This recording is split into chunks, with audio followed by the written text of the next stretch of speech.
নমস্কার বন্ধুরা, সকালের ব্রেকফাস্ট কিংবা রাতের ডিনার কিংবা বাচ্চাদের স্কুলের টিফিনে দেওয়ার জন্য আজকে খুবই সহজ একটা ব্রেকফাস্ট রেসিপি আপনাদের সঙ্গে শেয়ার করব।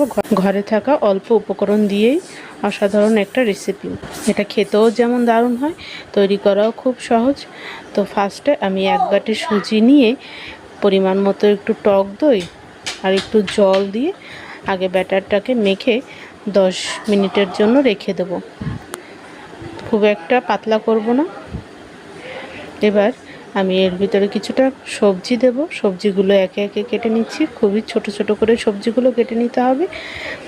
আপনারা চাইলে পেঁয়াজও ব্যবহার করতে পারেন। আমি আজকে সম্পূর্ণ নিরামিষ করে তৈরি করছি, তাই জন্য পেঁয়াজটা অ্যাভয়েড করলাম।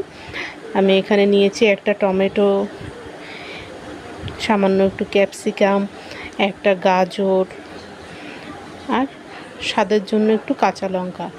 তো এই সব কিছুই আমি একে একে কুচিয়ে নিচ্ছি। অল্প তেলে সকালের এই ব্রেকফাস্ট রেসিপিটা আপনারা অবশ্যই একবার ট্রাই করবেন। আশা করি সকলেরই খুবই ভালো লাগবে। তো সবজিগুলো কাটা হলে এবার আমি একটা চাটনি তৈরি করব। তার জন্য দিয়ে দিচ্ছি কিছুটা বাদাম, একটা টমেটো, একটু নুন এবং স্বাদ মতো একটু চিনি। এটাকে ভালো করে একটু মিক্সিং জারের ভিতর দিয়ে পেস্ট বানিয়ে নিচ্ছি। পেস্টটাকে আমি বাটিতে নামিয়ে নিয়ে এবার ফোড়নটাকে রেডি করব। গ্যাসের উপরে একটা ছোট তরকা প্যান বসিয়ে কিছুটা সর্ষের তেল গরম করে দিয়ে দিচ্ছি কিছুটা কালো সর্ষে এবং দুটো কারি পাতা।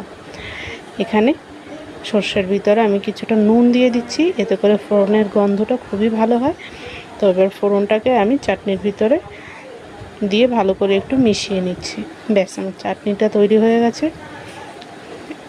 এবার 10 মিনিট পরে সুজির ঢাকনাটা আলগা করে একে একে সব সবজিগুলো মিক্সড করব। তো দেখুন, সব সবজিগুলো দিয়ে আমি ভালো করে একবার মিশিয়ে স্বাদ মতো নুন এবং কিছুটা বেকিং পাউডার দিয়ে এইভাবে একটু মিশিয়ে নিলাম।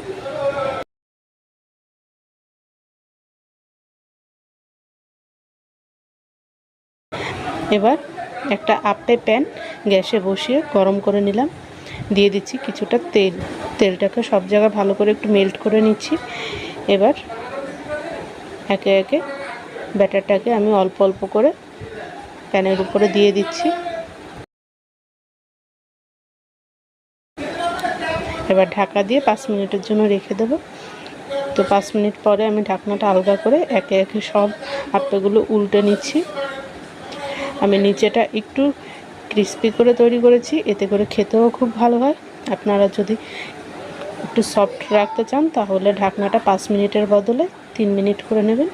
তো আবার ঢাকনা দিয়ে আমি ওপাশটাও ভালো করে একটু ভেজে নিলাম। সব আপেগুলো ভাজা হয়ে গেলে আমি তুলে নিচ্ছি। এবার আমি একটা প্যানের উপরও একটা অন্যভাবে আপনাদের তৈরি করে দেখাচ্ছি। তো গ্যাসের উপর একটা ননস্টিকের প্যান বসিয়ে গরম করে সামান্য একটু তেল ছড়িয়ে এবার সেই ব্যাটার থেকে কিছুটা ব্যাটার আমি এইভাবে ছড়িয়ে দিচ্ছি। এবার ঢাকা দিয়ে দেব। দেখুন, ঢাকনাটা আলগা করে ওপাশটা ভাজা হয়ে গেছে। আমি এই পাশটাও উল্টে নিলাম। এবার এই পাশটাকে একটু সুন্দর করে ভেজে তুলে নিচ্ছি। তো দেখুন, এটাও তো রেডি হয়ে গেছে। তো এই দুটোর ভিতরে আপনাদের কোনটা বেশি ভালো লাগলো অবশ্যই জানাবেন। ভিডিওটি ভালো লাগলে অবশ্যই চ্যানেলটি সাবস্ক্রাইব করে পাশে থাকবেন।